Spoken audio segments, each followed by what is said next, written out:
Salut à tous les amis, c'est Mr Fox. Je sais pas si vous avez suivi l'actualité, mais ces derniers temps, le monde de la distribution cinéma en France nous a envoyé des signaux un petit peu contradictoires vis-à-vis du Star Talent. D'un côté, on a Super Mario Bros le film qui marche plutôt bien et qui a justement fait parler de lui pour son absence de Star Talent. Et de l'autre côté, on a eu successivement Mathieu Kassovitz sur Spider-Man, Vincent Lacoste et Adèle Exarchopoulos sur le prochain Pixar et Mr V sur Transformers. Ce qui nous amène à la question qu'on va se poser tous ensemble aujourd'hui, quoi faire du Star Talent en 2023 ? Cette vidéo est sponsorisée par Flexispot. La Flexispot s'est penchée sur mon berceau. C'est rigolo. Est-ce que vous avez un bon bureau sur lequel travailler ? Moi non. Sans déconner, le bureau sur lequel j'écris, je monte et je stream depuis maintenant 5 ans est une vieille table de jardin en bois qui tombe en morceaux, dont les mécanismes sont complètement pétés, qui menace de s'écrouler d'un moment à l'autre et sur laquelle j'ai agrafé une nappe. Oui, tout ceci est vrai. Autant vous dire que quand Flexispot a proposé de m'envoyer un nouveau bureau et une nouvelle chaise, j'étais content. Flexispot, c'est une marque de matériel de bureau et notamment de bureau assis debout. Couché, donne la patte, va chercher la bavale. Assis debout, ça veut dire que d'une simple pression sur un bouton, vous pouvez passer de la position assise devant votre PC à debout devant votre PC. Ce qui va vous éviter de rester assis toute la journée, ce qui n'est pas spécialement bon pour la santé, si j'en crois ma mère. Qui est décidément très présente dans mes sponsors, hein. En l'occurrence, Flexispot m'a envoyé leur best-seller, le bureau E8. Il peut descendre jusqu'à 60 cm et monter jusqu'à 125. Vous avez la possibilité de mémoriser 4 positions pour éviter de re-régler à chaque fois. Vous pouvez choisir la taille du plateau, sa couleur évidemment, et il existe de nombreux accessoires pour l'accompagner. En l'occurrence, moi j'ai commandé un tiroir supplémentaire. Ce qui va me permettre de ranger des trucs dans le tiroir. Le montage est assez rapide, même tout seul, je m'en suis bien sorti en moins d'1 heure, et en ce moment c'est les soldes d'été sur leur site. Bref, si vous êtes intéressé par l'un de leurs produits, le lien est dans la description. Flexispot.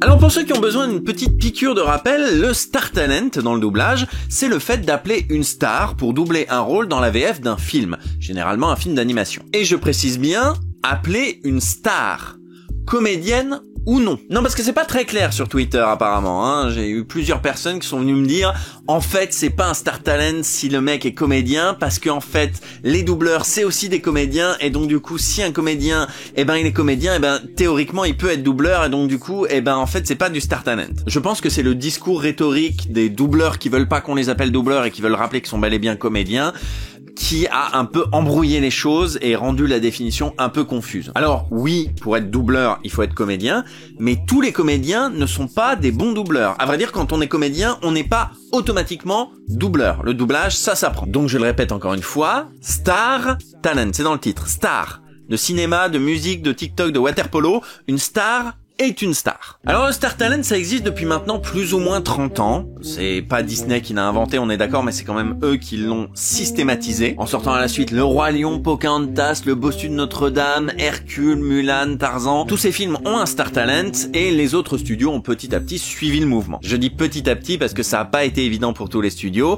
et je vous invite à regarder mes 3 vidéos consacrées au studio DreamWorks, celle sur Fourmise, celle sur La Route d'Eldorado et celle sur Chicken Run. Celle sur Chicken Run n'est pas encore sortie, mais surveillez la chaîne dans les jours ou semaines qui viennent, ça va pas tarder. Le Star Talent, j'ai eu l'occasion d'en dresser un portrait global il y a 7 ans maintenant. J'avais fait une vidéo sur One Punch Man et sa VF qui avait donc au casting Orelsan. Et il y a 7 ans, ma conclusion c'était, oui, bon, le Star Talent, il va falloir apprendre à vivre avec, parce que même si on a cru à un moment que Internet pourrait servir de contre-pouvoir, dans les faits, non, on pourra rien y faire et continuera d'y avoir des Star Talent. Et franchement, les 7 années qui ont suivi m'ont plutôt donné raison. Il a continué d'y avoir des chanteurs et des chanteuses, des influenceurs, des stars de la télé-réalité, qui ont fait du doublage à plus ou moins grande échelle. Mais en 2022, il s'est quand même passé quelque chose d'étonnant, le cas Super Mario Bros le film.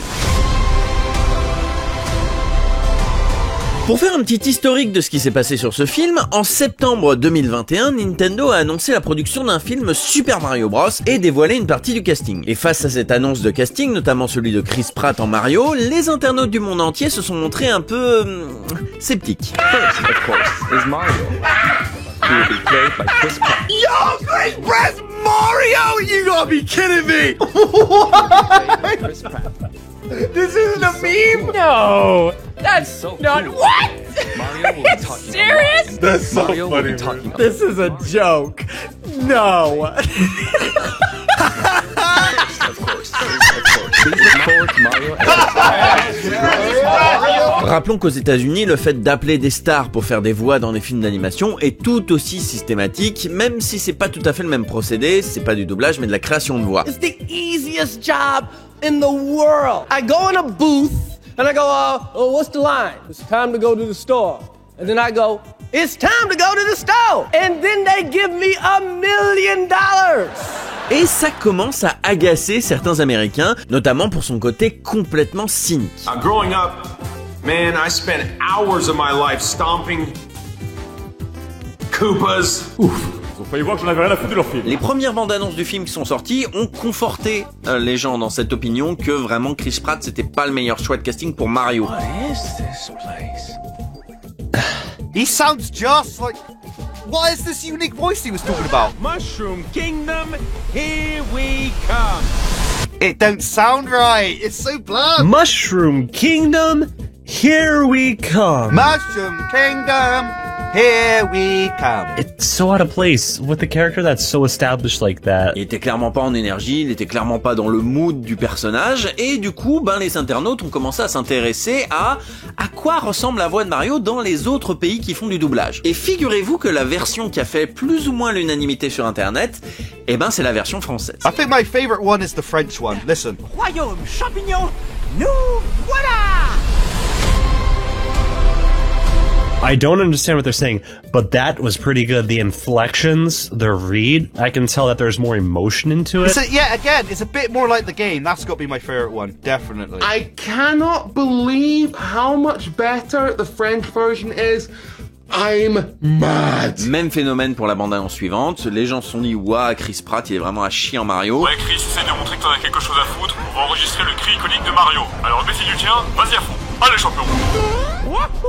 Tu casses les couilles. It's just Chris Pratt. He had a second chance. And he blew it. Et ensuite, ils ont vu la bande-annonce française et ils ont dit « Ouah, vraiment, les Français, ils ont un super doublage !» The French are really good. They're killing it. The French Yahoo?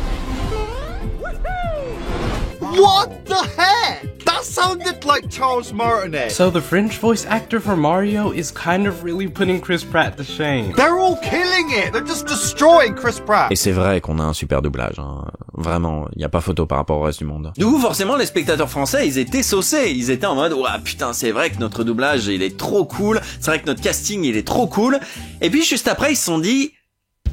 Oh merde, à tous les coups, il va y avoir un Star Talent. Parce que les films d'Illumination Studio, il y a toujours un Star Talent. Les films distribués par Universal, il y a toujours un Star Talent. Et donc, voilà, les internautes, ils avaient le seum de se dire que ce super casting allait être remplacé par des stars et des influenceurs. Ce qui, d'après certains articles, était bel et bien en projet, hein. Il était bien prévu que ce soit des influenceurs qui fassent les voix VF des personnages principaux. Du coup, il y a eu un espèce de branle-bas de combat sur internet, sur les réseaux sociaux. Les gens ont hameçonné Universal en leur disant, par pitié, gardez le casting de la bande-annonce, s'il vous plaît, ne mettez pas de stars, c'est pas la peine. Le casting est impec comme ça, regardez, le monde entier trouve que notre casting est génial. S'il vous plaît, ne mettez pas de Star Talent sur Super Mario Bros, le film. À titre personnel, je n'y croyais pas une seule seconde, hein. J'étais persuadé que râler ne servirait à rien, tout comme ça n'avait pas empêché Malik Bentala d'être Sonic 2 fois de suite. Mais finalement, le destin m'a donné tort, et c'est ainsi qu'est sorti au début du mois d'avril Super Mario Bros le film, avec au casting Audrey Sourdive, Jérémy Covillo, Emmanuel Garigeau, Benoît Dupac et Pierre Tessier en Super Mario. Et il faut le dire, c'est vraiment un Super Mario. Et mine de rien, ce non-Star Talent, il a fini par faire parler de lui. Et des articles ont été consacrés au sujet, il y a eu des vidéos et des interviews sur Combini, sur Énergie, il y a eu des articles sur Télérama, sur Allociné, sur BFM. Le monde entier a parlé du fait que, voilà, le casting VF de Super Mario Bros le film, il était cool et il n'y avait pas besoin de stars. Du coup, forcément, ça a fait naître un grand espoir dans le milieu des vox-ophiles. On On a commencé à se dire que, peut-être le paradigme allait changer et peut-être qu'on n'allait pas avoir besoin de Star Talent pour les films d'animation à venir. Ah, naïfs que nous sommes. Oui, parce que dans les semaines qui ont suivi, on a eu successivement 3 annonces bien pourries en termes de Star Talent. D'abord, on a eu Spider-Man Across the Spider-Verse, la suite de Spider-Man Into the Spider-Verse, qui a annoncé son casting VF, en tout cas une partie. Stephen Bach reprendra son rôle de Miles Morales, et il s'en était plutôt bien sorti dans le premier. Spider-Gwen, qui avait été doublé dans le premier opus par Camélia Jordana, qui s'en était d'ailleurs plutôt bien sorti, a été remplacé par Shirin Boutella. J'espère sincèrement que les distributeurs se sont pas dit Camélia Jordana est pas dispo, prenez une meuf qui ressemble. Mais ce qui a surtout fait râler, c'est le choix de Mathieu Kassovitz en Miguel O'Hara, aka Spider-Man 2099. Bon, déjà parce qu'il était très bien doublé par Benjamin Penamaria, la voix habituelle de Oscar Isaac à la fin du premier. Mais surtout parce que, quel que soit le potentiel en doublage de Mathieu Kassovitz, il déteste les films de super-héros. Et du coup, c'est quand même une sacrée hypocrisie de faire un Star Talent dans Spider-Man Across the Spider-Verse. C'est un peu comme Angèle qui avait fait un personnage dans je sais plus quel film, je crois Toy Story, et juste après en interview elle avait dit faut pas regarder les films en VF, c'est de la merde et tout, etc. La VF c'est très mal, c'est pas bien, faut pas faire ça. Oh, quel foutage de gueule! Et là c'est la même chose, et franchement quel foutage de gueule! Quand tu chies en permanence sur les films de super-héros, tu peux pas juste prendre l'argent et te tirer quand il y a un doublage de super-héros à faire. Alors j'ai quand même vu des gens sur Twitter essayer de défendre le truc en disant ouais mais tu comprends son personnage, il est blasé des super-héros, du coup c'est intelligent de prendre Mathieu Kassovitz. C'est pas intelligent, c'est cynique à en crever. Et ça se voit dans la featurette, il s'en branle, il s'en bat les couilles d'être là. Il est là pour encaisser le méga chèque et tant pis si c'est un film de super-héros. C'est pour ça que ça fait tant grincer des dents ce Star Talent. Parce que c'est du foutage de gueule de prendre un type comme ça, sur un rôle comme ça, sur un film comme ça. Après ça, on a eu l'annonce de Élémentaire, le dernier film des studios Pixar, qui va avoir au casting Vincent Lacoste et Adèle Exarchopoulos. Alors, le Pixar annuel, c'est chaque fois la même chose. Chaque année, on croise tous nos putains de doigts pour qu'ils sortent sans Star Talent. Chaque année, on voit une bande-annonce sans Star Talent et on se dit « Oh ouais, s'il vous plaît, gardez ce casting-là ».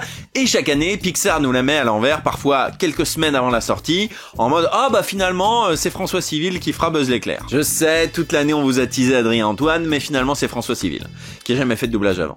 Et c'est pas grave, on est Pixar. Alors très sincèrement, ça aurait pu se passer comme n'importe quelle autre année, où il y aurait eu 2-3 mecs pour râler sur Twitter, mais finalement le film serait sorti en Star Talent, et les gens auraient dit « Oh ouais, franchement, il s'en sort pas trop mal », parce que c'est vrai que Pixar a plutôt de la chance, et que généralement ces Star Talent font mouche. Alors qu'est-ce qui fait que pour Élémentaire, ça a un petit peu plus râlé que d'habitude ? C'est qu'il y a eu une première bande-annonce avec au casting Donald Renew. Mon père te ferait bouillir à feu vif. Mais de quel droit les gens peuvent te dire ce que t'es censé faire ou pas? Et le truc c'est que Donald Renew, il commence un petit peu à être connu lui aussi. Il a des centaines de milliers d'abonnés sur Twitter, sur Twitch, sur Instagram.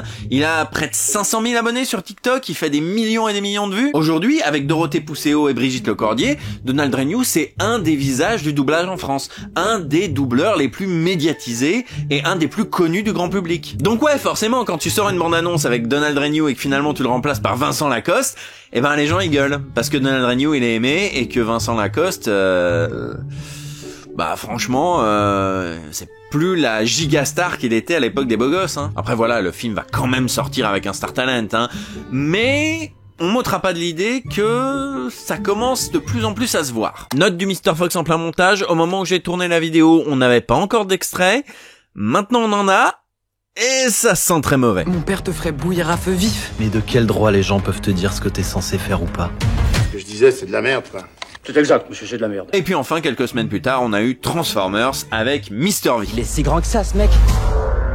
Il mange des planètes. Donc ouais, carrément plus grand qu'une planète. Je crois que la seule vanne de ce Star Talent, c'est que Mr. V, sur la pochette de son dernier album, pose sur un robot. Et du coup, c'est marrant parce que Transformers, c'est des robots. Et en plus, sur sa petite affichette promo, on va le faire poser sur un robot. Qu'est-ce qu'on se marre. J'ajoute que quelques heures avant que je lance le tournage de cette vidéo est sortie l'info sur Dorothée qui double un perso aussi dans Transformers. Pas Dorothée Pousseau, Dorothée l'animatrice de télé. C'est vraiment hyper débile parce que Transformers s'est jamais passé sur le Club d'eau. À mon avis, il y a encore un Michel chez Paramount qui a dû se dire « Ah ouais, Transformers, les Chevaliers du Zodiac, Yu-Gi-Oh, Turbo Mommy, tout ça c'est des générations Club Dorothée. On va appeler Dorothée, ça va turbo marcher. » Putain, je suis encore en plein montage, ils viennent d'annoncer Ophélie Winter. Il faut qu'ils nous laissent tranquilles maintenant. Parce que j'ai une vie moi aussi, faut pas croire. Ils sont malades. Alors si je vous parle de tout ça, c'est pas simplement pour dire oh là là c'est nul, ils ont pris Mathieu Kassovitz, oh là là c'est débile, ils ont pris Mr V, ils sont vraiment cons. Encore une fois, comme je l'ai dit dans ma vidéo de l'époque, le doublage de Star Talent, faut le juger sur pièce. Parfois il y a des bonnes surprises, et si ça se trouve Mr V, il va être très drôle sur Transformers, comme il est très drôle dans à peu près tout ce qu'il fait. Si je vous parle de tout ça, c'est plutôt pour poser la question de ce changement de paradigme. Est-ce que vraiment rien n'a changé depuis ma vidéo sur One Punch Man? Est-ce que vraiment rien n'a changé depuis les années 90, carrément? Est-ce qu'on est toujours sur ce même vieux Star Talent où on appelle des célébrités pour faire vaguement parler du film? Eh ben justement, peut-être que non. Peut-être que le Star Talent a quand même pas mal changé ces dernières années. Et pour vous faire prendre conscience de tous ces changements et pour dresser un petit peu une synthèse de tout cela, j'ai décidé de vous préparer un petit jeu, Star Talent ou pas Star Talent. Je vais vous présenter des situations, telle personne double tel personnage dans telle œuvre, et vous allez devoir me dire si d'après vous c'est du Star Talent ou pas. Je vous laisserai à chaque fois quelques petites secondes pour réfléchir devant votre écran. On va commencer avec des exemples assez simples, mais vous allez voir que très vite ça va devenir un peu plus compliqué. Pour vous aiguiller un petit peu, je vous rappelle que le Star Talent, c'est quand on se sert de la célébrité d'une star pour communiquer sur un film. Donc il faut vraiment que ce soit utilisé dans la communication et qu'on communique clairement dessus. Et si jamais vous avez un petit doute, rappelez-vous subsidiairement que les stars qui font du doublage reçoivent généralement un cachet un peu plus conséquent que le tarif syndical. Si vous êtes prêts, on commence direct avec un facile. Orelsan dans One Punch Man. Star Talent? Pas Star Talent? Star Talent, évidemment, là il y a aucune ambiguïté, il y a eu le nom d'Orelsan sur le coffret, dans la com, tout le monde en a parlé pendant des semaines, Star Talent. Donald Renew dans The Social Network. Star Talent? Pas Star Talent? Pas Star Talent, évidemment, Donald Renew c'est la voix habituelle de Jesse Eisenberg, il l'a doublé comme il a doublé n'importe quel autre film de Jesse Eisenberg, on n'a pas communiqué dessus. Pas Star Talent. On continue avec du facile, Koei dans Garfield. Star Talent? Pas Star Talent? Oui, Star Talent, j'ai eu suffisamment l'occasion d'en parler, il y avait son nom dans les bandes annonces, etc. C'était turbo relou, oui, Star Talent. Jean-Luc Reichmann dans Porco Rosso. Star Talent? Pas Star Talent? On pourrait croire que oui, mais en fait, non. Porco Rosso, il a été doublé en France autour de 1996. À ce moment-là, Jean-Luc Reichmann, c'était pas une grande star de télé. Il commençait gentiment à animer les amours, mais c'était surtout un comédien qui travaillait notamment au Guignol de Info. C'était la voix antenne de TF1 et il faisait partie de la Ligue d'impro, donc non, il a été embauché comme n'importe quel autre comédien. Donc, pas Star Talent. Jean Reno sur Porco Rosso, en revanche, là c'est un Star Talent. Jean-Marie Bigard dans Little Nicky. Star Talent? Pas Star Talent? Oui, bon, je sais, vous saviez même pas qu'il y avait Jean-Marie Bigard dans Little Nicky, et à vrai dire, je suis sûr que vous saviez même pas ce qu'était Little Nicky. C'est une comédie assez médiocre avec Adam Sandler, dont le seul intérêt est un caméo de Quentin Tarantino en prêtre possédé. Jean-Marie Bigard, il double un chien. Mais qu'est-ce que je m'emmerde avec ce connard, c'est pas vrai. Y a pas eu une grosse com dessus, le film est pas très connu, mais dans la mesure où c'est sur la pochette du DVD, Star Talent. Pierre Arditi dans La valse des pantins. Ah, Star Talent? Pas Star Talent? Pas Star Talent. À l'époque, Pierre Arditi faisait pas mal de doublages, c'était notamment la voix de Christopher Reeves dans Superman.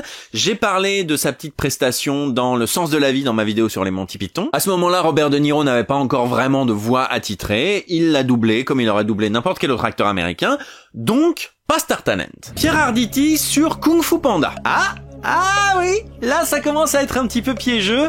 C'est un Star Talent. À ce moment-là, Pierre Arditi ne faisait plus du tout de doublage et on a vraiment communiqué sur lui dans le rôle de Maître Shifu, comme on a communiqué sur Manu Payet dans le rôle de Po. Donc ouais, là c'est du Star Talent. Pierre Arditi dans Killers of the Flower Moon. Bon. Là, on commence à rentrer dans le vraiment ambigu, je vous donne les points quoi qu'il arrive. Killers of the Flower Moon, c'est le prochain film de Martin Scorsese dans lequel apparaît Robert De Niro. Et la voix française de Robert De Niro, vous le savez peut-être, Jacques Frantz, nous a hélas quitté l'an dernier. Du coup, il n'a plus de voix attitrée et il va falloir trouver quelqu'un d'autre pour doubler Robert De Niro. Et il se trouve qu'on a appris il y a quelque temps dans un petit article que Pierre Arditi allait reprendre Robert De Niro en le doublant dans Killers of the Flower Moon. D'après l'article, il a passé des essais, il a été choisi par Martin Scorsese, donc a priori c'est pas vraiment du Star Talent. Moi j'aurais envie de dire pas Star Talent. Mais d'un autre côté, il y a un article dans la presse pour en parler. Donc Star Talent, pas Star Talent, c'est ambigu. Moi je dirais pas Star Talent, mais je vous laisse vous faire votre point de vue et votre opinion. Henri Guibet dans Toy Story. Henri Guibet c'est la voix de Rex le dinosaure. je peux me servir de ma tête. Ah, je l'imite pas très bien. Qu'est-ce qu'on va faire, Buzz? Serre-toi de ta tête. Je ne veux pas qu'on se serve de ma tête. Là encore, on est sur quelque chose d'ambigu. Rex le dinosaure, c'est le premier doublage de Henri Guibet. Et Henri Guibet, c'est aussi un second couteau récurrent du cinéma français. C'était Salomon et Juif dans Rabbi Jacob, mais c'était aussi un des membres de la 7ème compagnie. Alors on pourrait se dire, oui, mais bon, c'est quand même pas une giga star. Est-ce que c'est vraiment du star talent? Il me semble pas que Disney a communiqué dessus à l'époque.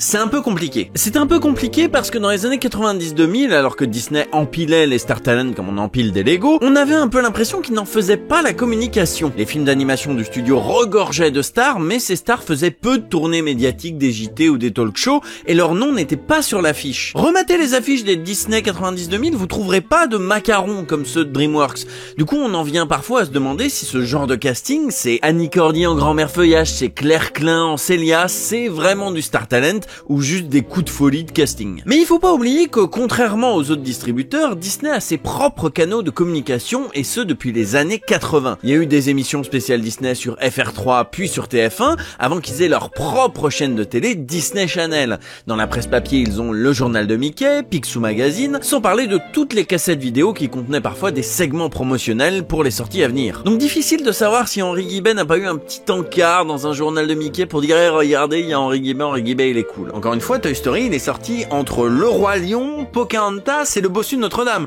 Les trois avaient du Star Talent.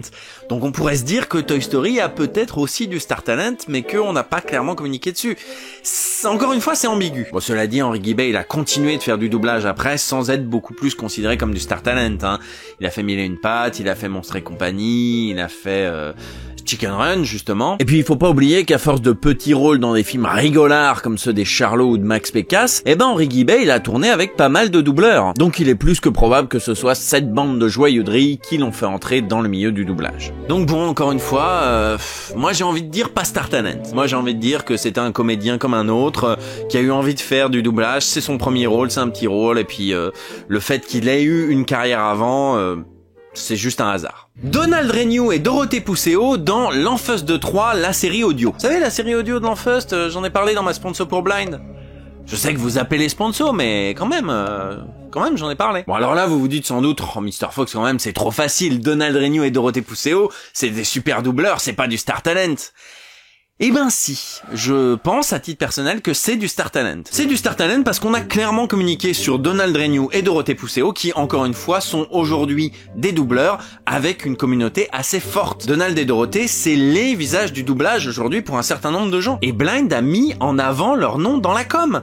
Ils ont eu leur petit encart, Donald Renew et L'Enfeust et Dorothée et Sixie, au même titre que Jacques Chambon qui est Merlin dans Kaamelott et Gérard Darmon est le narrateur. Ils ont été mis en avant de la même manière. Donc ouais, moi j'ai envie de dire Star Talent, même si c'est des comédiens reconnus, même si c'est des doubleurs confirmés, le fait qu'ils ont été mis en avant et qu'on ait compté sur leur popularité pour vendre la série, en fait, du Star Talent.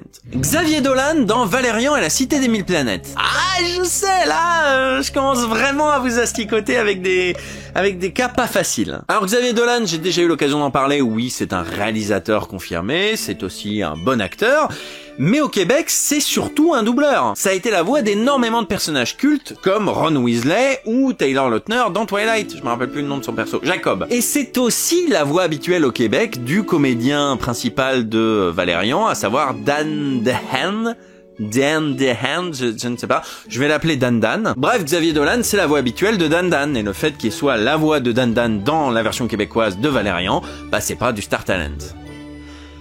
Sauf que, il se trouve qu'on l'a gardé pour la version française. Pour la VF de Valérian et la Cité des Mille Planètes, on a redoublé tous les persos, sauf Dan Dan, où on a gardé les prises de Xavier Dolan. Moi, j'y vois un espèce de mélange d'économie bas coût en mode, Xavier Dolan, il est connu, on n'a pas besoin de le redoubler, et de cynisme en mode en plus ça ferait du Star Talent, on va vite fait en parler sur quelques articles un peu rigolos, et c'est vrai qu'on en a parlé sur quelques articles rigolos. Donc moi j'aurais envie de dire pas Star Talent au Québec, mais Star Talent en France. Rajout en urgence au montage, en fait un de mes tipeurs, Les tipeurs ont les vidéos en avance, soutenez-moi sur Tipeee, me fait remarquer que c'est encore plus cynique que ça.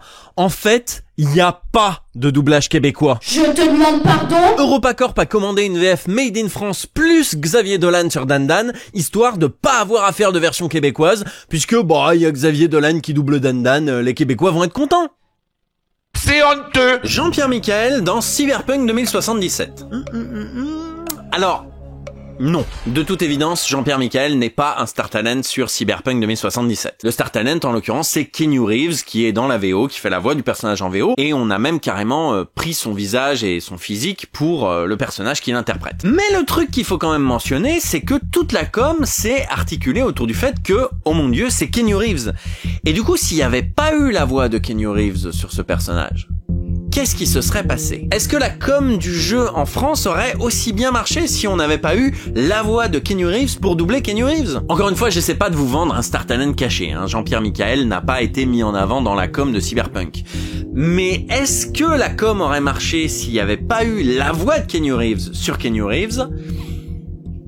À méditer. Med Hondo dans Incontrôlable. Qui se souvient de Incontrôlable? Alors Incontrôlable, c'est une comédie assez moyenne avec Michael Youn et Hélène de Fougerolles. Le pitch, c'est que Michael Youn ne prend pas soin de son corps et qu'un jour son corps se venge. Il lui fait faire des choses qu'il a pas envie de faire, il lui fait dire des choses qu'il a pas envie de dire. Et ce qui est marrant, c'est que c'est avec la voix d'Eddie Murphy. Je te déteste. Relax, mec. Sois fraîche. On représente grave, hein. Faut qu'on aille lever des gonzesses, hein. Un an que j'ai pas touché un abricot, alors j'ai les patates au fond du sac. Le bon goût de la France, leçon numéro 7 250 000. Alors pour être très honnête, le nom de Med Hondo n'est pas écrit sur l'affiche, n'est même pas écrit au générique, il est jamais mentionné dans les making-of et tout, c'est un scandale. Mais toute la com du film et un certain nombre de dialogues dans le film tourne autour du fait que c'est la vraie voix d'Eddie Murphy et c'est la vraie voix de l'âne dans Shrek. Oh, je te jure que mon corps me parle avec la voix d'Eddie Murphy. De qui, pardon, excuse-moi? Eddie Murphy. Là-dedans, j'ai la voix de l'âne dans Shrek. Là-dedans, j'ai la voix de l'âne dans Shrek. Ça vous dirait de voir le baobab de Bamako, hein? La com a été faite autour de ça et même, j'allais dire, le film tourne autour de ça. S'ils avaient pas eu Med Hondo, le film aurait perdu énormément d'intérêt. D'autant plus que ça raccroche avec d'autres rôles d'Eddie Murphy, notamment le professeur Folding. Donc aussi fou que ça puisse paraître, et même si son nom n'est affiché nulle part, ce qui encore une fois est scandaleux, je pense que c'est du Star Talent. Et j'en profite pour rappeler que l'éditeur Ciné Archive a sorti il y a pas très longtemps un joli coffret avec 3 des films de Med Hondo, qui en plus d'être un doubleur est également un réalisateur de talent. Donc n'hésitez pas, si ça vous intéresse, à vous intéresser à sa filmographie, qui est maintenant disponible dans le commerce. Après des années de silence radio, il faut bien le dire. Moi, dans Vinland Saga. Alors évidemment, je suis pas objectif sur ce truc-là, c'est à vous de vous faire votre propre point de vue, mais très sincèrement, la DA m'a appelé parce qu'on se connaît bien, parce qu'elle aime bien mon taf, que j'aime bien le sien. Elle m'a dit viens faire une ambiance comme ça, en plus tu pourras voir des gens comme Féodor Atkin travailler. J'ai fait un mec qui donne un coup de hache et un mec qui vend des melons, il y a zéro moyen de savoir que je suis dans la VF. J'ai été payé au tarif syndical, Netflix n'était absolument pas au courant que j'étais là-dedans, et j'ai communiqué dessus parce que ça me faisait plaisir, parce que ça me faisait envie. Donc franchement, non. C'est pas du Star Talent. Le capitaine du Nexus 6 dans Cowboy Bebop. Ouais, je sais, vous vous demandez même si je l'ai pas inventé, celui-là. Et pourtant, le capitaine du Nexus 6 fait bel et bien une ambiance dans la série live Cowboy Bebop. La situation est à peu près la même que Vinland Saga, c'est-à-dire qu'on lui a proposé, à lui et à François Terrel, de venir faire quelques petites ambiances pour voir comment ça se passait. Le truc, c'est que contrairement à moi, il est même pas dans le carton de fin, donc vous aviez littéralement aucun moyen de le savoir avant que je vous le dise. Donc non, c'est pas du Star Talent. Fred et Seb du Grenier dans Donjons et Dragons. Eh ben là, oui, c'est du Star Talent. Pourtant, dans les faits, ils ont fait exactement la même chose que moi et le capitaine du Nexus 6, à savoir enregistrer des ambiances pour des persos qui ont 3 répliques à tout péter. Sauf que contrairement au capitaine du Nexus 6 et moi-même, eh ben, ils ont été mis en avant dans la com. Ils l'ont annoncé sur Twitter avec un hashtag sponsorisé, ce qui laisse entendre qu'on est quand même dans le cadre d'une campagne rémunérée. Et puis le distributeur a fait des visuels pour annoncer qu'ils étaient dans le film, un joueur du grenier et machin. Donc c'est officiellement de la communication. Ce qui est assez injuste, parce qu'encore une fois, dans les faits, les JDG ont fait exactement la même chose que le capitaine du Nexus 6 et moi. Comme quoi, cette frontière de Star Talent ou pas Star Talent eh ben elle est assez fine au final, et elle dépend de pas grand chose. Alain Chabat et Dominique Farrugia dans Wayne's World. Attends, mais Alain Chabat et Dominique Farrugia, ils sont dans la VF de Wayne's World? Eh bien oui et non. Disons qu'ils sont pas dans le casting vocal, mais ils ont coécrit l'adaptation française, les textes du doublage français. Et ça pour le coup ça a été affiché, il y a eu des articles dessus, et c'est même inscrit sur la pochette du DVD, donc même si c'est pas le casting vocal, c'est du Star Talent.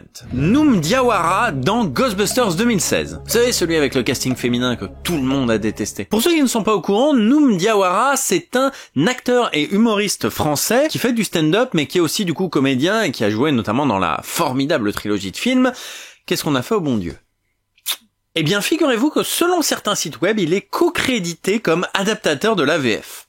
Je sais, ça paraît dingue. Franchement, j'en aurais sans doute jamais entendu parler si quelqu'un m'avait pas interpellé sur Twitter pour me dire « Eh, dans le film, il y a une vanne sur Scheim qui semble sortir de nulle part. » Okay, so I don't know if it was a race thing or a lady thing, but I'm mad as hell. Ok, alors je sais pas trop si c'était raciste ou si c'était sexiste, mais je sais ce qu'a ressenti Scheim.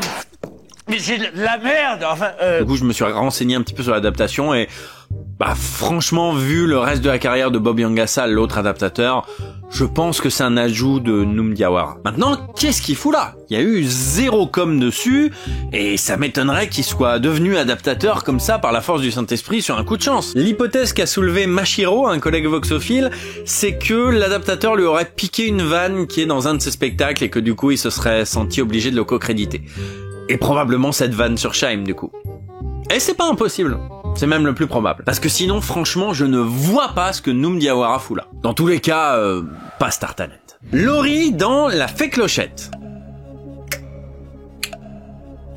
Bon, là, on retombe sur un cas facile. Oui, Laurie, en 2006, dans La Fée Clochette, c'est du Star Talent, c'est une chanteuse au sommet de sa gloire, etc.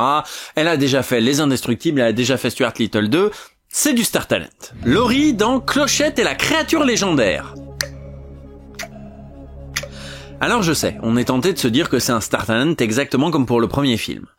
Sauf que pour moi, c'est pas aussi clair que ça. Clochette et la créature légendaire, c'est le 6e film de la saga de films La Fée Clochette. Je crois qu'il est sorti en 2016, donc au bout de 10 ans, et surtout à un moment où la carrière de Laurie n'était plus du tout la même que en 2005-2006. Je le dis souvent pour plaisanter, mais c'est vrai, à l'époque de Clochette et la créature légendaire, Laurie avait fait plus de doublage que d'albums studio. Quand on en est rendu au 6e opus d'une série, est-ce qu'on peut encore dire que c'est un Star Talent? Est-ce que si on n'avait pas pris quelqu'un d'autre, une doubleuse plus chevronnée par exemple, ça aurait pas gueulé exactement de la même manière que ça gueule quand on remplace un doubleur chevronné par un Star Talent? Je pense que pour la génération d'enfants qui ont grandi avec La Fée Clochette, Laurie c'est la voix de La Fée Clochette, point. Et le fait que ce soit une star ou pas n'intervient plus. Alors certains vont me dire que ouais mais bon, elle a quand même touché un peu plus que le tarif syndical pour reprendre Clochette une 6e fois.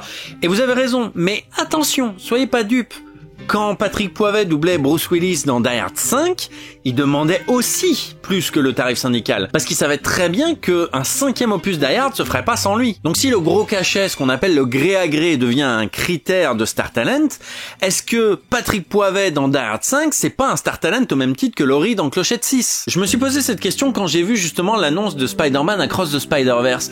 En fait, ça m'a bizarrement fait chier qu'on n'ait pas rappelé Camélia Jordana, qui était un Star Talent à ce moment-là, mais justement, elle avait fait le premier film, elle devait faire le deuxième, comme Stéphane Bach a fait le premier et le deuxième. On peut aussi parler de Tempête de boulettes géantes, qui a eu un premier cast normal, on va dire, entre guillemets, avec des doubleurs chevronnés, et quand ils ont vu que ça avait bien marché, pour le 2, ils ont foutu Jonathan Lambert et Charlotte Lebon. Et puis il y a aussi la saga Hôtel Transylvanie, qui est un sacré bordel, avec quelques Star Talent sur le premier, beaucoup sur le deuxième, et puis à partir du troisième, c'est n'importe quoi, dans le quatrième, il y en a plus, enfin bref... sacré bordel. Et puis je sais pas si vous vous souvenez de la sortie en salle des Indestructibles 2, mais à l'époque, Twitter avait applaudi parce que Amanda Lear était de retour, et râlé parce que Laurie n'était pas de retour. Alors que les deux étaient des Star Talent assez opportunistes qui dataient de la sortie du premier. Du coup, la question à se poser, c'est quand une star reprend son rôle une deuxième fois dans une série, dans une licence, est-ce qu'on est encore sur du Star Talent? Je vais reprendre l'exemple de Pocahontas que j'ai cité tout à l'heure. Dans le film des studios Disney des années 90, il y a Elise Moon en star, mais il y a aussi Mathilda May qui fait la voix de Pocahontas. À l'époque, aucune ambiguïté, c'est un Star Talent, c'est une chanteuse populaire de l'époque, voilà. Mais quand elle reprend son rôle pour 3 répliques dans Les Mondes de Ralph 2, est-ce que c'est encore du Star Talent ou est-ce que c'est juste la voix de Pocahontas qui revient 20 ans plus tard? Les licences, les sagas, les univers étendus, pour moi, c'est le genre de contexte qui rend la définition du Star Talent plus délicate. Squeezie dans Ratchet & Clank le film. Bon là, je sais même pas si ça vaut vraiment le coup que je bouge mes doigts. Hein. Oui, Squeezie dans Ratchet & Clank, tout comme Le Rire Jaune et John Rachid, c'était du Star Talent. Ça a été bien mis en avant sur l'affiche, ça a fait gueuler à l'époque. Donc ouais, c'est du Star Talent. Patrick Poivet et Christophe Lemoine dans Ratchet & Clank. C'est pas si simple. C'est pas si simple. Comment ça, pas si simple? C'est parfaitement simple. Patrick Poivet et Christophe Lemoine n'ont pas du tout été mis en avant dans la com. Vraiment. Regardons ensemble des bouts de bande-annonce. Les Rangers Galactiques ont besoin d'une nouvelle recrue. Si vous êtes courageux, alors vous serez à la hauteur. Tu n'es pas à la hauteur. Voici le moutonator. Je vais tout faire péter.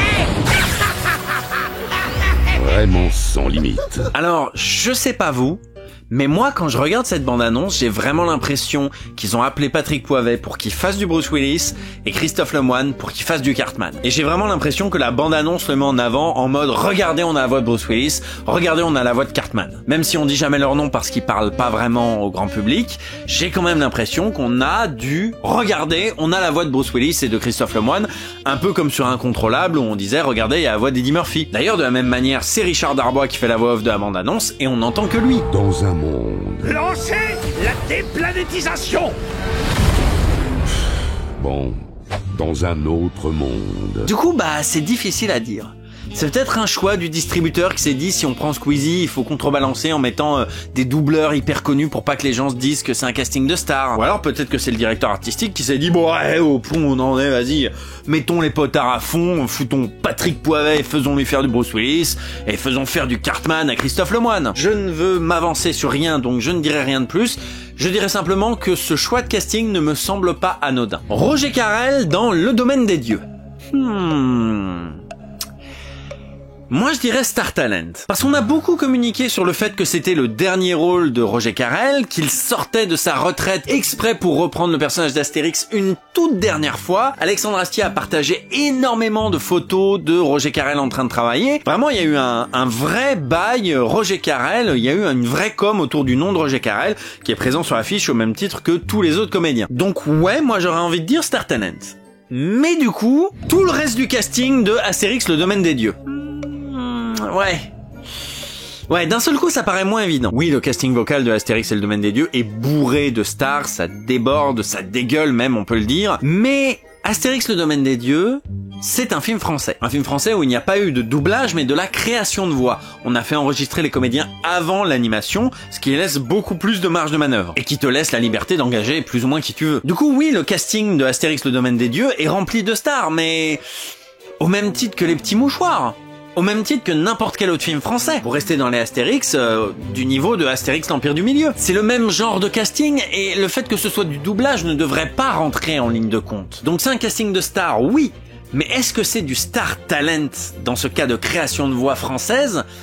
Je suis pas sûr qu'on puisse appeler ça comme ça. Du coup, rétrospectivement, non, effectivement, Roger Carrel, c'est pas du Star Talent, mais j'aimerais quand même noter la différence de communication entre Le Domaine des Dieux, où on a bien laissé une belle place dans le casting à Roger Carrel, et Astérix et les Vikings, où on avait communiqué sur le fait qu'il y avait Laurent Deutsch, mais c'est tout. On n'avait parlé ni de Jack France, ni de Roger Carrel quand on a fait la promo du film. Jonathan Cohen dans Ex Machina. Non, c'est pas un Star Talent. La VF de Ex Machina, en fait, était dirigée par Hervé Ikovic, qui est un directeur artistique que nous qualifierons poliment d'iconoclaste et qui aime bien foutre dans ses castings des gens qui sont totalement étrangers au milieu du doublage. En l'occurrence, Hervé Ikovic, il est très pote avec Jonathan Cohen et il l'a casé assez tôt dans certains de ses doublages. Il a même doublé Brad Pitt dans Burn After Reading à une époque où il était vraiment pas du tout connu. Il a doublé Oscar Isaac dans Inside Llewyn Davis et Ex Machina. Il a doublé Ryan Reynolds dans The Voices, donc c'est totalement hors sujet, mais c'est pas du Star Talent. C'est du copinage. Le casting de L'Île aux chiens.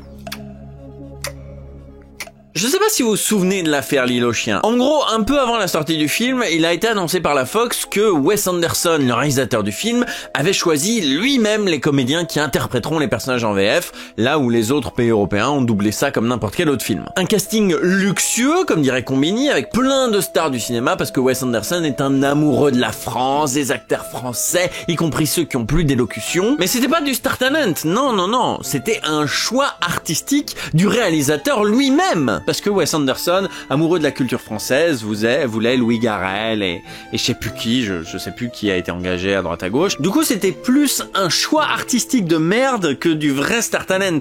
Mais d'un autre côté, on en a parlé dans la presse, on a fait un article Combini pour dire ah enfin une VF qu'on n'aura pas honte de regarder. Enfin bref. J'en ai déjà parlé.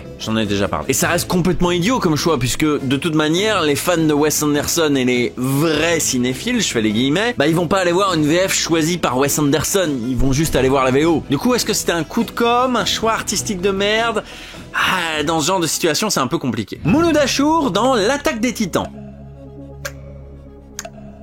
Bon, le cas L'Attaque des Titans, c'est un petit peu compliqué. Peut-être vous en avez entendu parler sur Twitter à l'époque, mais ils avaient présenté dans un magazine, je crois Animeland, à la fois le casting classique avec Grégory Lenné, Bastien Bourlet, etc.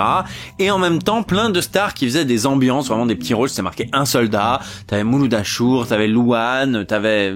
je sais plus quel TikToker ou YouTuber. Alors on pourrait se dire, Star Talent, ils en ont parlé, il y a eu de la com, etc. Mais en fait, c'est pas si simple parce que cette VF de l'Attaque des Titans, elle s'inscrit dans un contexte particulier où Enzo Razzito était directeur créatif. Enfin, superviseur artistique, des fois il était carrément directeur artistique.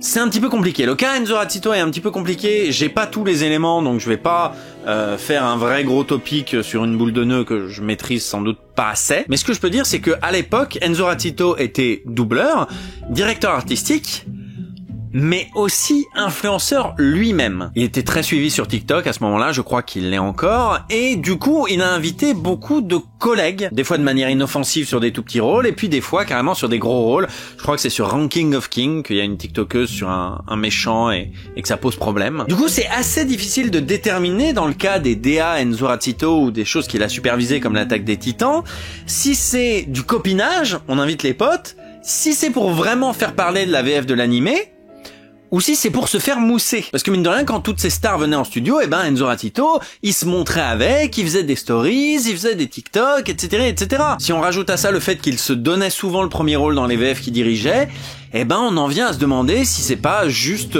pour faire parler de lui et pour se faire monter lui-même qu'il appelait toutes ces stars. Plus qu'une demande de l'éditeur, ce serait plutôt un moyen de faire parler de lui. Et du coup, ce serait ni du star talent, ni du copinage, mais un truc...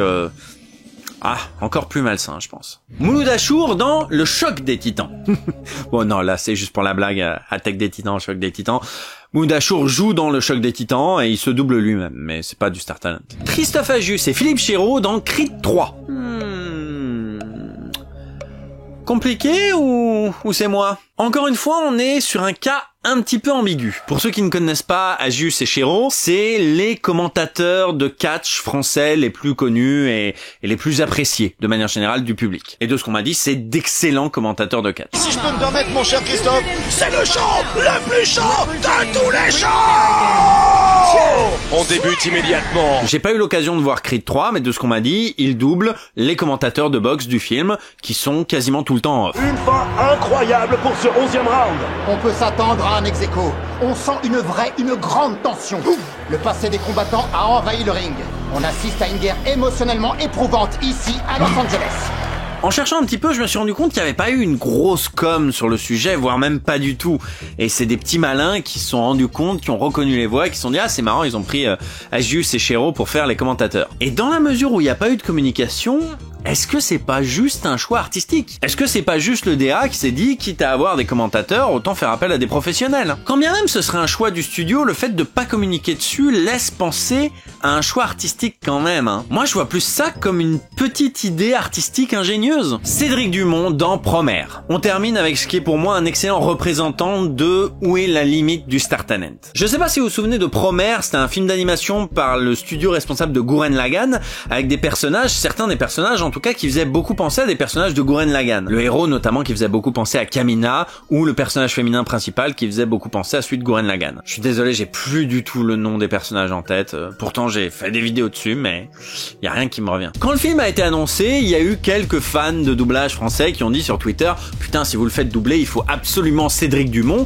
qui doublait donc Kamina dans Gurren Lagann. » Mais à l'époque, la sortie VF du film n'était absolument pas prévue, le film est sorti en VO uniquement en salle, et les gens, ils étaient un petit peu tristes. Sauf que quand Eurozoom a lancé un crowdfunding pour financer la VF de Promare, ils ont annoncé Cédric Dumont sur le personnage principal, et Geneviève de Hong sur le personnage féminin, en plus de Donald Renew et Martia Leminou qui sont des doubleurs assez appréciés. Donc là encore, oui, c'est des doubleurs confirmés, mais il n'empêche qu'on communique explicitement sur leur nom en disant « Vous avez vu, c'est le mec qui faisait Kamina dans Gurren Lagann, c'est cool, on le fait revenir !» Et on va même proposer à un youtubeur doublage de faire un reportage sur le film. Mine de rien, on se rapproche quand même pas mal d'un plan de communication typique de Star Talent. Et on peut étendre ça au film d'animation Détective Conan qui, lorsqu'il sort, annonce fièrement « On a repris le casting de la série, c'est exactement les mêmes voix que dans vos souvenirs quand vous regardiez la série au petit-déj devant les minicums ». Je schématise, mais ce que j'essaye de dire, c'est que on peut voir la communication sur des noms précis du monde du doublage comme du Star Talent dans la mesure où ça va faire revenir des gens. Je l'ai dit à l'époque dans ma vidéo sur les films tirés de série, mais je pense pas que je serais allé voir le film Détective Conan s'ils avaient pas rappelé les voix de la série. Alors qu'est-ce que j'ai essayé de vous dire avec tous ces exemples ? Pas qu'il y a plus de Star Talent, ou que tout est du Star Talent, ou que rien n'est du Star Talent. Non, on n'est pas là pour relativiser à ce point-là. Simplement pour faire remarquer que la frontière est plus floue qu'il n'y paraît, et que c'est pas toujours si simple de déterminer qu'est-ce qui est du Star Talent, ou qu'est-ce qui n'est pas du Star Talent. Parce que depuis les années 90, et même j'allais dire depuis ma vidéo sur One Punch Man, il y a un certain nombre de choses qui ont changé, et un certain nombre de données qui ont rebattu les cartes. D'abord, le monde du doublage est aujourd'hui plus populaire et mieux considéré que jamais auparavant. Et cette fois, ça ne se limite pas à une vague période de nostalgie pour les films des années 80. J'ai l'impression qu'il y a quelque chose d'un peu plus prégnant. On invite régulièrement des comédiens à parler de leur métier dans des médias mainstream, Combini, Allociné, etc. Il y a un vrai truc, y compris pour le doublage des films récents. Par exemple, sur Énergie, chez Koei, on va inviter régulièrement des comédiens qui travaillent sur des films récents. Les conventions geek et manga invitent maintenant systématiquement au moins un doubleur, parce qu'ils ramènent du monde aussi, il faut le dire. Il y a des doubleurs qui deviennent eux-mêmes stars, ou en tout cas au moins influenceurs, des gens comme Donald et Dorothée et Brigitte que j'ai évoqués, mais également d'autres. Il y a également des vraies communautés de fans de doublage qui se créent, et cette fois pas seulement autour du microcosme des années 80, il commence à y avoir des communautés autour des doublages récents d'animés japonais. Bon, attention, des communautés sur le doublage d'animé, il y en a toujours eu. Mais je me souviens d'une époque où il faisait pas bon défendre le doublage d'animé au milieu d'une communauté nipponophile extrêmement hostile à la VF. Et même s'il continue d'y avoir un petit exotisme pro-VO, il y a de plus en plus de fans d'animé qui kiffent les VF et qui connaissent le nom des doubleurs, et pas juste ceux du Club Dorothée. Et puis surtout, et c'est un petit peu le cœur de ce qui brouille actuellement les frontières du Star Talent, il y a tout un tas de gens qui ont envie de faire du doublage. Et quand je dis tout un tas de gens, je pense pas seulement à tous ces apprentis comédiens, tous ces fans d'animé qui ont envie de devenir doubleurs. Je parle aussi de gens déjà implantés dans le milieu, des youtubeurs ou même des stars de cinéma. Il y a des gens qui ont envie d'essayer le doublage parce que ça les éclate, sans forcément avoir à passer par la case Star Talent. Par exemple, récemment, Marion Creusevaux a fait son premier doublage dans ce film-ci. Marion Creusevaux, elle est comédienne depuis une bonne quinzaine d'années, vous avez déjà pu la voir dans des courts-métrages ou chez le Palmacho, mais elle s'est aussi fait connaître pendant le confinement avec ses détournements avec Julien Pestel sous le pseudonyme Creustel. Je suis confinée avec mes enfants et... j'étais pas du tout préparée à ça, faut les occuper ces petits monstres, ça fait à peine 6 jours et... putain, je sais plus quoi faire, les pâtes à sel, les mystères de Pékin, les chorés sur Tic-Tac-Toc... Clairement, elle s'est marrée à faire ses petits détournements, et aujourd'hui, 2 ans après, elle se retrouve sur le plateau d'un vrai doublage de fiction. Je pense pas qu'on l'ait appelée parce que elle a fait des détournements qui ont un peu buzzé il y a 3 ans, elle a une douzaine de milliers d'abonnés sur Instagram, ça va faire parler du film.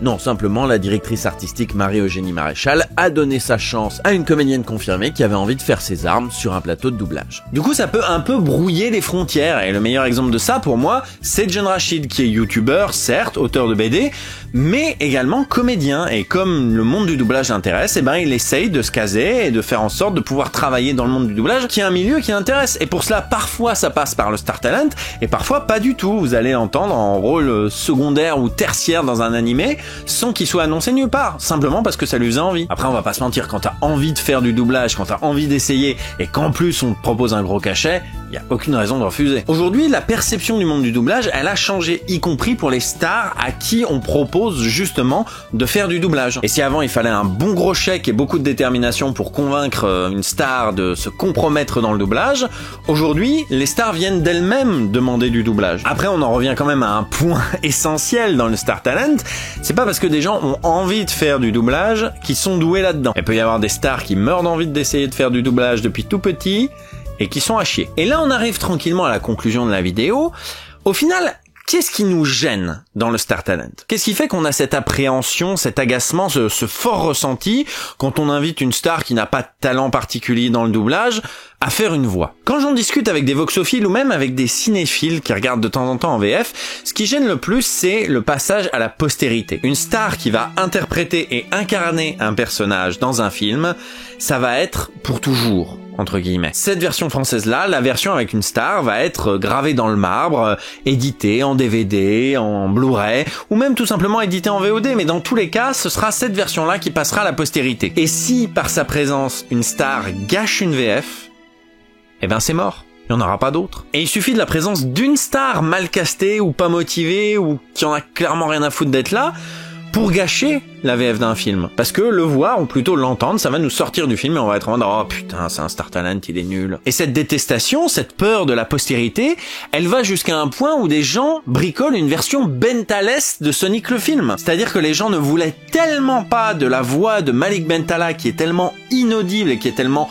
pas doué en doublage, qu'ils ont préféré faire un montage en prenant la voix de Sonic de la version québécoise et tout le reste de la VF pour avoir une version sans Malik Bentala. Il y a des gens qui ont fait ça sur internet et il y a des gens qui l'ont cherché, qui l'ont téléchargé, qui l'ont regardé. Il y a un public pour ça. Parce que ce qui gêne dans les mauvais Star Talent, c'est justement le passage à la postérité. Et la meilleure illustration de ça, c'est que quand on passe dans des films médiocres ou des programmes de flux, bah plus personne ne gueule. Est-ce que vous avez entendu quelqu'un gueuler pour le Star Talent de L'extraordinaire voyage de Sammy? Non, parce que tout le monde s'en branle de ces films. De la même manière, quand on a appelé Zerator et Mr. MV pour faire des voice-overs de Storage Wars dont ils se moquaient régulièrement, personne n'a gueulé, au contraire, tout le monde a trouvé ça marrant. Eh, regarde ça! Wow, super! Je crois que c'est une commode de l'ancien temps. Il y a peut-être encore des pièces d'or à l'intérieur, si on regarde bien. Ouais, que dalle! La loose absolue. Parce qu'on s'en fout de Storage Wars. Les gens regardent ça majoritairement en mode hate watch, et c'est très amusant de parodier les voice-overs de ce genre de télé-réalité américain. Donc ouais, ça fait rire tout le monde, ça n'a pas d'impact sur la postérité. Par contre, quand tu as un film visiblement brillant, somptueux, écrit intelligemment, qui fait apparaître des personnages déjà cultes, un film qui va gagner un Oscar, et que d'un coup, un des personnages est doublé par un footballeur qui n'en a rien à foutre d'être là, eh ben c'est une sorte de rature, de rayure qui va rester là tout le temps. Et c'est rageant de voir que les distributeurs n'apprennent pas de ce genre d'erreurs et continuent sur leur lancée. C'est ça qui fait peur dans le Star Talent. Alors oui, il y a des Star Talent réussis de temps en temps, mais on va pas se mentir, ça tient plus de l'heureux accident que du vrai calcul. On a tous en tête d'excellents Star Talent de comédiens qui se sont bien débrouillés, ou même des gens pas comédiens qui s'en sont bien sortis malgré tout. Mais il ne faut pas perdre de vue que ce sont des coups de chance. Quand on décide de faire un Star Talent, on prend un risque. Le risque d'abîmer sa VF pour un résultat, dans le meilleur des cas, au niveau d'un doubleur expérimenté qui aurait en plus pris beaucoup moins cher. Alors au final, que faire du Star Talent en 2023 ? Il y a 7 ans, je disais qu'il allait falloir apprendre à vivre avec. Aujourd'hui, je suis plus si catégorique. Le temps a prouvé que les internautes pouvaient râler sur un Star Talent et que ça pouvait même entraîner un bad buzz. Difficile de mesurer l'impact sur le nombre d'entrées, mais ce qui est sûr, c'est que le doublage raté de Sonic va rester dans l'histoire de la licence. Sonic, Mais on va pas se mentir, après 30 ans de Star Talent, ça va être difficile de faire lâcher le morceau aux distributeurs, notamment à certains visiblement très obstinés. Alors amis distributeurs, si vous regardez cette vidéo et si vous voulez absolument faire des Star Talent sur votre featurette Instagram, choisissez-les bien et cachez-les bien. Ne les mettez pas sur des persos principaux, sur des personnages cultes, sur des personnages qui ont déjà une voix, et cachez-les plutôt dans des ambiances. Mettez vos voix super connues sur des petits personnages en arrière-plan. Ça amusera les spectateurs de les retrouver, et en plus, factuellement, le résultat sur la com est le même. Les comédiens, enfin les stars, vont parler de leur rôle dans le film. Et si vous voulez absolument faire venir des influenceurs sur des plateaux, pas besoin de leur filer un rôle. Proposez-leur de découvrir l'envers du décor, ce sera déjà très bien, et je pense qu'il y en a un certain nombre qui seraient ravis de faire des OPSP dans les coulisses du doublage du prochain Pixar, je sais pas. Je suis sûr qu'il y en a plein qui seraient partants. Moi, par exemple. Mais vraiment, si vous tenez à les intégrer au cast VF, mettez-les sur des ambiances. Encore une fois, le résultat sera le même, le bad buzz en moins. Voilà, merci beaucoup d'avoir regardé cette vidéo. J'en profite pour vous informer que ma page Utip a fermé. Vous en avez peut-être entendu parler chez d'autres créateurs. Utip, le site, arrête son activité. Donc si vous voulez continuer à me soutenir mais que vous ne voulez toujours pas passer par Tipeee, j'ai ouvert une page KissKissBankBank et une page Ko-fi. Les liens sont dans la description. Je vous donne rendez-vous très bientôt dans une prochaine vidéo. Salut!